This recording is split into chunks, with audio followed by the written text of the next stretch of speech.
ايه يا عم انت لابس كده ليه؟ مفيش يا عم، كسلت بصراحه غير بعد الفطار فنزلت لك زي ما انا. ليه كنت بتعمل ايه قبل الفطار؟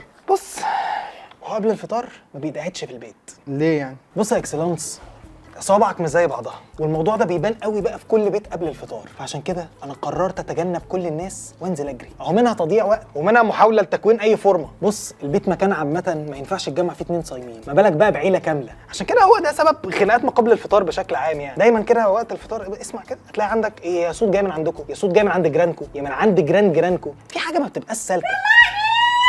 شفت قلت لك، انت متخيل بيت في اب ما شربش كوبايه الشاي، ام متسربعه بتحاول تعمل الفطار، اخت في عالم موازي اصلا ونايمه طول النهار وما حدش عارف يصحيها، جده قاعده بتعيد المسلسل للمره ال15، واخ تاني بقى فاكر يعني بنحاول نقنعه ان هو مش سمكه وانه قعده في البانيو مش هيخلي الوقت يعدي اسرع. كل واحد فينا بيبقى على اخره وخايف يفطر على التاني، عشان كده بتلاقينا يعني في حته الترابط الاسري قبل الفطار يعني مش قد كده. بص هو صدقني ولا حتى بعد الفطار، بس يعني قبل الفطار بيبقى الموضوع محتدم سنه زياده شويه. يا اخي ده انا ساعات بخاف على امي تتطلق في خناقاتها هي وابويا قبل الفطار وهم صايمين. بص نصيحتي ليك بصراحه، لو عايز رمضانك يعدي بسلام شوف اي حاجه تلهي فيها نفسك.